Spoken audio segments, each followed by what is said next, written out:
अस्सलामुअलैकुम व्यूअर्स, मैं हूं समीना पाशा। उम्मीद है आप लोग खैरियत से होंगे।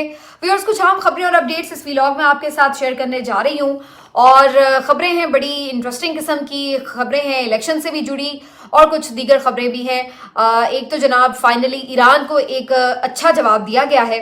क्या ये हतमी जवाब है या अभी मजीद इसमें कोई इजाफा होगा, ये भी देखना होगा।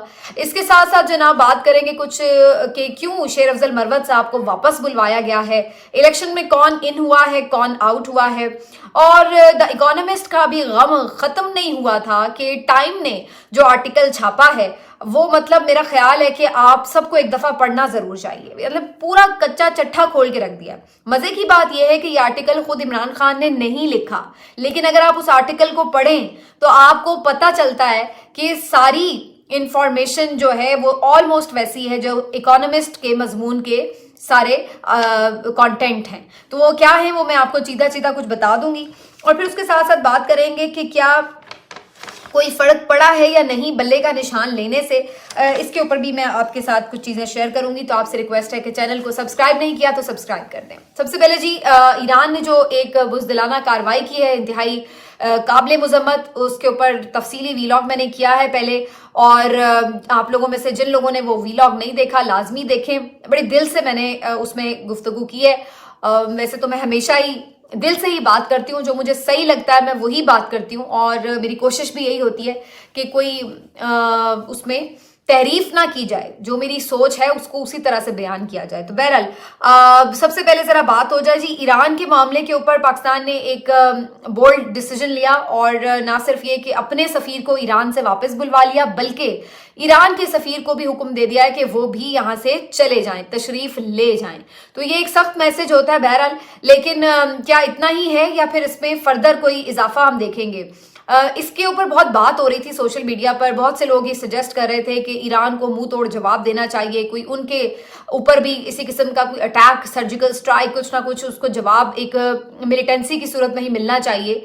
और कुछ लोग ये कह रहे थे कि ये इनसेन बातें हैं, क्या हम इस तरह की कोई भी कार्रवाई अफोर्ड कर सकते हैं? इस तरह क्या एक और नई जंग में तो नहीं चला जाएंगे पाकिस्तान, और इस वक्त क्या वो हम अफोर्ड भी कर सकते हैं या नहीं? तो ये बहुत सारी चीजें हैं।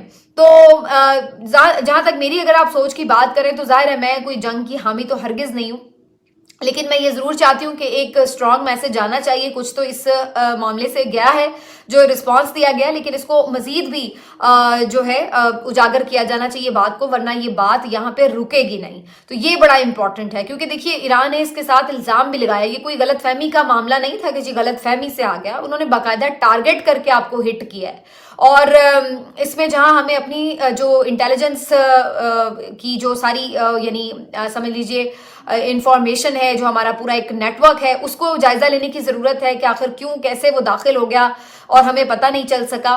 तो वहीं पर हमें इस बात को भी एनालाइज करने की जरूरत है कि ईरान ने कैसे इसको इस तरह से टारगेट भी कर लिया, और जो उसने उसके ऊपर बयानियां बनाने की कोशिश की है कि वहां पे दहशतगर्द छुपे हुए थे। तो हमने तो यही देखा है कि वहां पे 2 बच्चे शहीद हुए हैं। तो इस चीज को भी हाईलाइट किया जाना चाहिए, वरना ईरान एक तरह से ये मैसेज दे रहा है कि देखिए जी पाकिस्तान अभी तक जो है वो सेफ हेवन्स हैं दहशतगर्दों की, और ये वही जबान है जो कमोबेश इंडिया बोलता है। तो इस चीज को भी मद्देनजर रखना चाहिए कि आखिर ईरान ने अपने तौर पर ये अटैक किए हैं या इसके पीछे कोई और भी साजिश चल रही है। तो बहुत से पहलू हैं इसके ऊपर, और जाहिर है इसके ऊपर जो भी मजीद अगर कोई फैसला होता है तो वो इन तमाम पहलुओं को मद्देनजर रखकर ही किया जाएगा।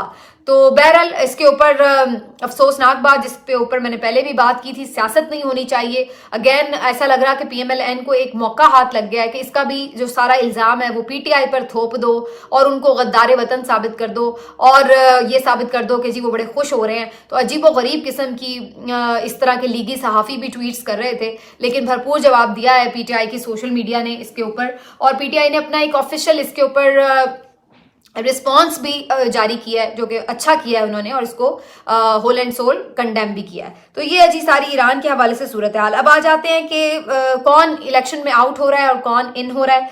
अफसोसनाक जी खबरें इस हवाले से पीटीआई वालों के लिए। चेयरमैन इमरान खान के जो कागजात मुस्तरद किए गए थे उनको अपील के लिए लाहौर हाई कोर्ट ने जो मंजूर किया था पहले, अब उसका फैसला महफूज हुआ था, वो फैसला अब सुना दिया गया और उसके मुताबिक ना सिर्फ इमरान खान बल्कि शाह महमूद कुरैशी के लाहौर के हलके से, सनम जावेद के, हम्माद अजहर के, चौधरी परवेज इलाही के और फवाद चौधरी साहब के, इन सब सरकर्दा सियासतदानों के जो कागजात नामजदगी हैं वो मुस्तरद हो गए हैं हाई कोर्ट में भी अपील के अंदर। तो इस तरह से अब ये लोग तो इलेक्शन की दौड़ से बाहर हो गए हैं, इस इलेक्शन में तो ये हिस्सा नहीं ले सकेंगे। तो ये अनफॉर्चुनेट सिचुएशन है।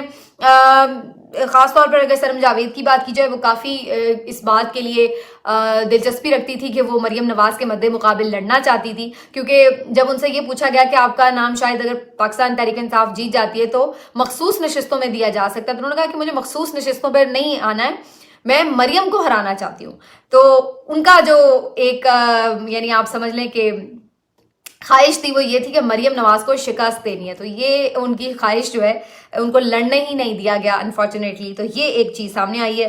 बाकी अब एक और नया ट्रेंड देखा जा रहा है कि पहले तो हम ये देख रहे थे कि कागजात छीने जा रहे हैं, मुस्तरद की जा रहे हैं, फिर बल्ले का निशान ले लिया गया। अब एक और तरीका आजमाया जा रहा है पीटीआई को इलेक्शन से बाहर करने के लिए कि जो ऑलरेडी लोग हो गए हैं, यानी कागजात जिनके मंजूर हो गए हैं और निशानात भी अलॉट हो गए हैं, उन उम्मीदवारों को अब किसी भी तरह पकड़ के जकड़ के उनके साथ भी मजबूर उन्हें करके और इलेक्शन से जबरदस्ती दस्तबरदार करवाया जा रहा है। खासतौर पर उन हलकों में जहां पर कुछ मंजूर नजर लोगों को जितवाना है और वो अगर उन्हें क्लोज या टफ कंपटीशन दे सकते हैं पीटीआई के उम्मीदवार, तो उन्हें वहां से रिमूव किया जा रहा है। जैसे कि जहांगीर खान तरीन साहब जिस हलके से मद्दे मुकाबिल थे, वहां पर इकबाल शाह साहब जो थे ये पीटीआई के उम्मीदवार थे, लेकिन अचानक से आज इनका एक वीडियो पैगाम आता है जिसमें वो बताते हैं कि जनाब वो इलेक्शन से दस्तबरदार हो रहे हैं और उनके हलके के लोग जिसे चाहें वोट दे दें।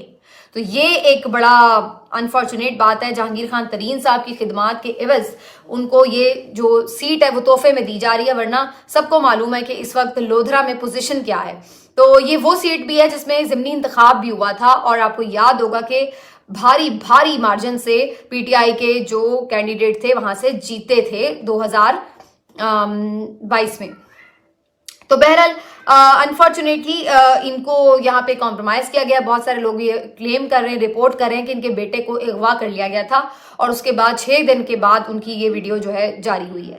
इसी तरह से आजम सवाती साहब भी दस्तबरदार हो गए हैं। हालांकि आप देखिए ये वो हैं शख्सियत जिन्होंने इतनी मुश्किलें झेली हैं, कब से रूपोश भी हैं और नवाज शरीफ साहब के मद्दे मुकाबिल मानसरा से खड़े हो रहे थे, तो इनको भी दस्तबरदार करवा दिया गया इलेक्शन से। तो अब इनकी कोई वीडियो तो ऐसे सामने नहीं आई, लेकिन इनके वकील का यह बयान है कि वो अब इलेक्शन से दस्तबरदार हो गए हैं। तो अब ये ट्रेंड देखा जा रहा है और भी मुझे खदशा है कि मजीद कुछ लोगों को भी दस्तबरदार इसी तरह करवाया जा सकता है जिनको मंजूर नजर लोगों को जितवाना है, तो उस सिलसिले में।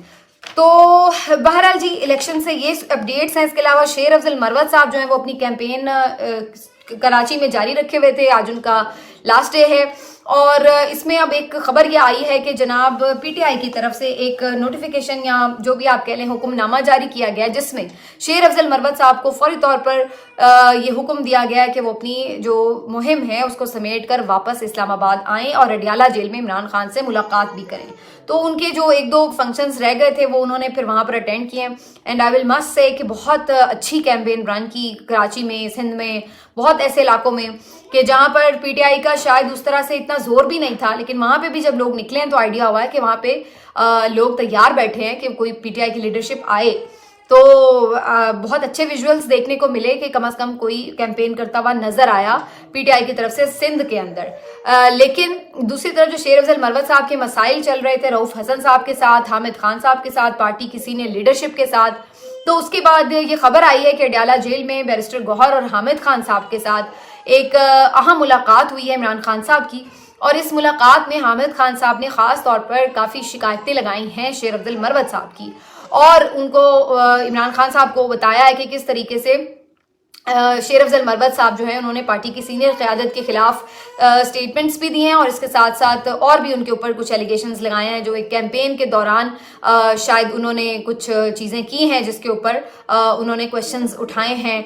क्या वो चीज़ें हैं शायद जो इंटरनल पॉलिटिक्स एक होती है हल्के की, छोटे ओहदेदार, बड़े ओहदेदार और कुछ लिसानी मामलात को भी लोग उठा रहे थे, तो पता नहीं इस टाइप की कुछ उनको जो है इमरान खान साहब को उन्होंने बातें बताई, जिसके बाद इमरान खान साहब ने फौरी तौर पर यह हुक्म जारी किया कि उन्हें मैसेज दिया जाए और वो सिंध की कैंपेन क्लोज करके उन्हें अडियाला जेल में आके मिलें। तो मेरा अंदाजा ये है कि चूंकि इमरान खान साहब ने एक साइड की स्टोरी सुनी है, तो अब शेर अफजल मरवत साहब जब वहां पहुंचेंगे तो वो दूसरी तरफ की एक स्टोरी अपनी बताएंगे कि उन्हें क्यों उन्होंने ये स्टेटमेंट्स जारहाना किस्म के दिए सीनियर क़यादत के लिए। तो उसके बाद फिर पता चलेगा कि इमरान खान साहब क्या डिसीजन करते हैं शेर अफजल मरवत साहब के लिए। अदरवाइज तो शेर अफजल मरवत को पसंद करते हैं खान साहब उनके एग्रेसिव स्टाइल की वजह से, लेकिन मेरा ख्याल है कि थोड़ा सा शेर अफजल मरवत साहब भी जिसको कहते हैं ओवर रिएक्ट कर गए।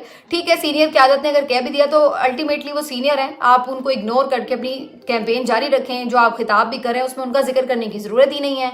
आप अपने मुखालिफिन को निशाना बनाएं, क्या ज़रूरत है आप सीनियर लोगों के ऊपर बात करें। अगर वो कर रहे हैं तो और यानी उसको अगर आप रिस्पॉन्ड नहीं करेंगे तो कोई कितनी देर करेगा। तो ये मेरा ख्याल है कि ये थोड़ा ओवर रिएक्ट भी किया शेर अफजल मरवत ने, और अगर वो डिसहार्ट हुए भी थे, उन्हें बुरा लगा भी था, तो वो जाके खुद खान साहब को जब भी मिलते तो उनको इसके ऊपर एतमाद में ले सकते थे। लेकिन उन्होंने पब्लिक में जब इस तरह से उनको बुरा भला कहा सीनियर क़यादत को, तो ज़ाहिर है एक तासुर लड़ाई का जो उभरा वो किसी तौर भी पार्टी के लिए फ़ायदेमंद नहीं हो सकता। लेकिन बहरहाल जी, अब देखते हैं इमरान खान साहब तक बात पहुंच गई है तो इसको कैसे सॉर्ट आउट करते हैं। अब आ जाते हैं जिस बात के ऊपर जो मैंने आपको शुरू में बताई कि टाइम जो एक मैगजीन है उसके अंदर एक आर्टिकल छपा है और वो पाकिस्तान की पॉलिटिक्स और ख़ास तौर पर जो ओवरऑल एक इलेक्शन का सिनेरियो इसके ऊपर उन्होंने बड़ी तफसील से लिखा है। अब ये जो सारा आर्टिकल है ये कोई मैंने नहीं लिखा, ये कोई खान साहब ने नहीं लिखा या किसी और पाकिस्तान से जर्नलिस्ट ने नहीं लिखा, ये एक अंग्रेज जर्नलिस्ट हैं चार्ली कैम्बल, इन्होंने लिखा है। और इस आर्टिकल की अगर मैं आपको सिर्फ पहले मकबूलियत के हवाले से बात बताऊं तो इंटरेस्टिंगली 2 बजे दोपहर को ये आर्टिकल शाया हुआ है और रात 11 बजे तक ये जो आर्टिकल है इसको तकरीबन 1.7 मिलियन व्यूज मिल चुके हैं। तकरीबन 2 मिलियन व्यूज यानी 20 लाख के करीब इसके व्यूज होने वाले हैं। तो आप इससे अंदाजा लगा लें कि 8-10 घंटों के अंदर ही 2 मिलियन लोग यानी 20 लाख लोग इस आर्टिकल को पढ़ चुके हैं। तो ये वही हमें एक रिपीट टेलीकास्ट नजर आ रहा है जो इकोनॉमिस्ट के जो आर्टिकल था उसके अंदर था। वो तो खैर खान साहब ने खुद लिखा हुआ था, लेकिन ये अभी लिखा किसी और ने है, लेकिन उसमें जो हकाइक बयान किए हैं उसके ऊपर इतनी ज्यादा इसको रीडरशिप मिल रही है। अब इसमें उन्होंने जो बातें लिखी हैं बड़ी स्ट्रेट फॉरवर्ड लिखी हैं। उन्होंने बताया है कि किस किस तरह से इमरान खान की पार्टी को आउट करने के लिए इलेक्शन को किस तरीके से रिग किया जा रहा है। उसमें सारा बताया है कि उनके कैंडिडेट्स पार्टी छोड़ के गए, जिस तरीके से उन्हें अगवा किया गया, गिरफ्तारियां हुई, खान पे 200 मुकदमे हैं, फिर जो उनके ट्रायल हैं वो किस तरह से खुफिया चल रहे हैं, उन्हें सजा भी दी गई है, उन्हें इलेक्शन में पार्टिसिपेट नहीं करने दिया जा रहा, और फिर बैट का जो सिंबल है वो भी उनसे ले लिया गया है। तो ये सारी बातें उन्होंने इसमें बताई हैं। दूसरी तरफ उन्होंने बड़ी इंटरेस्टिंग बात लिखी है नवाज शरीफ साहब के लिए भी कि जनाब ये पूरी सेटलमेंट करके आए हैं और इनको मिलिट्री इस्टेब्लिशमेंट की पूरी बैक हासिल है, पूरी सपोर्ट हासिल है। आप अंदाजा लगाएं कि यानी यहाँ पर बैठा हुआ बंदा नहीं ये कह रहा, कहीं बैठा हुआ बंदा लिख रहा है ना, जो यानी यहाँ का कोई लोकल जर्नलिस्ट नहीं है, लेकिन वो इस चीज को इतना, ये सब चीजें अब इतनी खुल के हो रही हैं। मेरा जो पॉइंट है वो समझें कि ये सब चीजें इतनी खुल के हो रही हैं। अब हर हमारा जो इस वक्त मुल्क का इदारा है वो इतनी बुरी तरह एक्सपोज हो चुका है कि कहीं पे कोई भी बैठा अब खुले आम ये बात कर रहा है जो कहीं पे ड्राइंग रूम्स में होती थी, ढकी छुपे अल्फाज में होती थी। आपको मैं बताऊं तो वो लिखता है, मैं सिर्फ इसका कुछ एक हिस्सा आपको सुनाने वाली हूं। It's no secret that Pakistan military kingmakers, अब आप अल्फाज चेक करें, it's no secret that Pakistan military kingmakers have thrown their support behind Sharif, which ultimately means he is shoe in to return to power, but Khan's enduring popularity means more heavy-handed tactics will be required. तो वो बता रहे हैं कि जनाब आपने खान को निकाल लिया, सब कुछ उसकी पार्टी के साथ कर लिया, लेकिन इसके बावजूद खान जो है वो लीड कर रहा है, खान आगे है, उसकी पॉपुलैरिटी ज्यादा है। तो शरीफ के पलड़े में सारा वजन एस्टेब्लिशमेंट ने डाल दिया है। इसके बावजूद भी इलेक्शन जीतने की पोजीशन में भी वो नजर नहीं आ रहे। और वो लिखता है आगे कि मजीद आपको ऐसा लग रहा है कि शरीफ को वजीर आजम बनाने के लिए मजीद अभी सख्ती करनी पड़ेगी और कई और पापड़ बेलने पड़ेंगे, फिर कहीं जाकर शायद आप कुछ मैनेज कर पाए। तो ये आप अंदाजा लगाएं कि हमारे इलेक्शन की आखिर क्रेडिबिलिटी क्या रह गई है। तो ये एक बड़ा अनफॉर्चुनेट सिचुएशन है सारी। और बाकी उसमें उसने सारी बातें लिखी हुई हैं जो आगे की पॉलिसीज के हवाले से थी कि खान के साथ मसले कहाँ का थे, क्यों उसको उसके साथ एक यानी मसाइल शुरू हुए इस्टेब्लिशमेंट के। और वो साफ सीधी सीधी बातें कर रहा है कि जो मिलिट्री इस्टेब्लिशमेंट है पाकिस्तान की वो किंग मेकर है। तो आप इससे अंदाजा लगा लें कि मतलब अब जब आप खुद ये बातें मान रहे हैं और आपको पता है, एक तो ये है ना कि किंग मेकर वो है और वो देख रहे हैं कि जी अवाम की भी पॉपुलैरिटी मिल गई, हमने भी अपनी सपोर्ट डाल दी, तो चलो जी हो गया काम। यहां पर सिचुएशन और है, अवाम दूसरी तरफ खड़े हैं और जो ताकतवर हल्के हैं मिलिट्री इस्टेब्लिशमेंट है वो शरीफों के साथ जुड़ के बैठे हुए हैं और सारे इदारे और सारे जो यानी आपका सिस्टम है उसको यरगमाल बनाकर जबरदस्ती शरीफों को मुसल्लत करने की कोशिश की जा रही है। तो इस तरह की एक चीज जो इतनी ओपन हो रही है उसके बाद इस इलेक्शन की क्या क्रेडिबिलिटी नजर आती है आपको और उसके बाद कौन सी स्टेबिलिटी नजर आती है। कोई दुनिया का अक्लमंद शख्स अगर हमें ये समझा दे आके तो हम भी कहें कि हाँ भाई मकबूलियत के साथ कबूलियत की भी जरूरत है। मैंने तो सारा आइन पढ़ा है, मुझे तो कहीं नजर नहीं आया कि कबूलियत की भी जरूरत है। आइन में तो साफ लिखा है कि इक्तदार आला सिर्फ पाकिस्तान के अवाम के पास है और उनका मुंतखब नुमाइंदा ही वजीर आजम बनना चाहिए। मैंने नहीं देखा कि कहीं लिखा हुआ था कि उसके साथ कबूलियत भी होगी तो वो शख्स वजीर आजम बन जाए। तो बहरहाल ये सारी जी चीज़ें हैं। अब देखते हैं कि इसके ऊपर क्या टाइम के ऊपर भी अब जो वजीर इत्तलात सोलंकी साहब हैं वो कोई इसके ऊपर नया शोशा छोड़ेंगे कि क्यों लिख दिया आर्टिकल इमरान खान की हिमायत में। हम ज़रा आपको बताएं कि आप हमारे इंटरनल मामलात में दखल अंदाजी कर रहे हैं तो आपके ऊपर हम कोई मुकदमा कराएं। तो अब मैं तो ये डर रही थी कि कहीं उन्हें सहाफत सिखाने ना चल पड़े मुर्तज़ा सोलंकी साहब।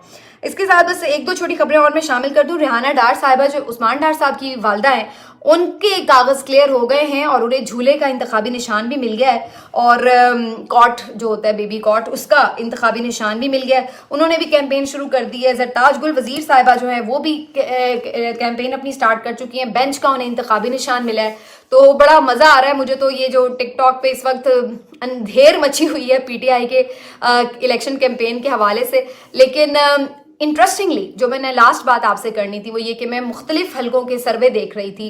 कुछ सर्वे जो सुनो टीवी के लिए हबीब अकरम साहब करते हैं और मैं हमेशा उन्हें बहुत एडमायर करती हूँ, बड़े क्रेडिबल उनके सर्वे होते हैं। जब 2018 के इलेक्शंस थे तो वो दुनिया टीवी से वाबस्ता थे और उन्होंने इसी तरह से मुख्तलिफ हलकों में सर्वे किए थे और इंटरेस्टिंगली जो उनके सर्वे के नताइज थे और जो असल में बाद में नताइज आए वो काफी हद तक सिमिलर थे। कहीं कहीं कोई शायद थोड़ी बहुत मिसिंग हुई हो वरना 19-20 का फर्क होगा, लेकिन अदरवाइज उनके बड़े एक्यूरेट वो नताइज आए थे। तो वो बड़ा ऑनेस्ट एक अपना सर्वे का रिजल्ट देते हैं और उनके मैं सर्वे के रिजल्ट्स देख रही थी तो आप यकीन मानिए कि केपी में तो मुख्तलिफ हलकों में जिन्होंने किए वो तो थे ही पीटीआई बहुत आगे, कोई पास आस भी नहीं था। लेकिन अभी उन्होंने डीजी खान में भी जो सर्वे किए हैं मुख्तलिफ हलकों के वहां पे भी आप देखें तो बहुत मार्जिन है, बहुत ज्यादा मार्जिन है। तो ये जो चीज़ है और वो ये कह भी रहे हैं कि बैट का निशान भी आपने ले लिया, इसके बावजूद भी पॉपुलैरिटी में कमी नहीं आई। और उसके अलावा भी मैंने एक दो सर्वेज और भी देखे हैं। इवन मैंने जियो का सर्वे देखा है, जियो वालों ने भी जो सर्वे कंडक्ट किया है वो इन्होंने लाहौर में कंडक्ट किया था, ये जो ख्वाजा साद रफीक साहब का हल्का है उसमें। अच्छा, लास्ट टाइम ये ख्वाजा साद रफीक साहब का जो हल्का था इसमें इमरान खान साहब इनके मद्दे मुकाबिल थे और कोई 500 के करीब वोटों से इमरान खान साहब जीत गए थे, जिसपे ख्वाजा साद रफीक का ये मानना है कि धांधली से उन्हें हराया गया था। लेकिन बहरहाल इस दफा भी इंटरेस्टिंगली जो अब इस दफा तो इमरान खान साहब नहीं खड़े हुए इस हल्के से, लेकिन इसके बावजूद भी पीटीआई का जो कैंडिडेट है वो उसमें जीत नजर आ रही है सर्वे के अंदर और ये जियो ने सर्वे कंडक्ट करवाया। तो ये सिचुएशन है ग्राउंड के ऊपर। अब इस सारी सिचुएशन के बाद मैं तो फिर ये बता रही हूँ आपको कि 8-10 दिन अभी मजीद कोशिश की जाएगी कि कुछ लोगों को दस्तबरदार करवा दिया जाए, कुछ और करवा दिया जाए। लेकिन अगर फिर भी ऐसा लगा आखिर तक यही सिचुएशन रही तो बड़े इस बात के चांसेस हैं कि फिर ना इलेक्शंस जो हैं वो डामाडोल हो जाएं। क्योंकि ये आप याद रखिए कि जब तक ताकतवर हलकों को ये लगेगा कि इलेक्शन में खान के जीतने का कोई भी चांस है तब तक वो इलेक्शंस से खौफजदा ही रहेंगे। और ये पैनिक एक फैल रहा है, नवाज शरीफ लोगों की शरीफ फैमिली में भी पैनिक ये फैल रहा है कि यार इतना कुछ कर लिया अब क्या बाकी रह गया। स्टिल लोग जो हैं वो नहीं हट रहे हैं इस चीज से। मैं क्लिप देख रही थी हामिद मीर साहब का, एक बंदा खड़ा होकर सवाल करा, यूनिवर्सिटी का स्टूडेंट है और वो अपना नाम अनाउंस करता है, मेरा नाम इमरान खान है, और सारे हॉल में एकदम शोर उठ जाता है और तालियां बजने लगती हैं, सब खुश होने लगते हैं। हामिद मीर साहब भी हंस पड़े। सिर्फ एक नाम के ऊपर आप अंदाजा लगाएं कि जिस शख्स के नाम के ऊपर नौजवानों के दिल धड़कते हैं, आप चलें उसको माइनस करने के लिए, कैसे होगा ये सब? कितना वोटर है, 2.5 करोड़ नया वोटर है जो नौजवान अभी रजिस्टर हुआ है, इसने वोट डालना है जाके, और उसमें से 95% जो है वो खान का दीवाना है।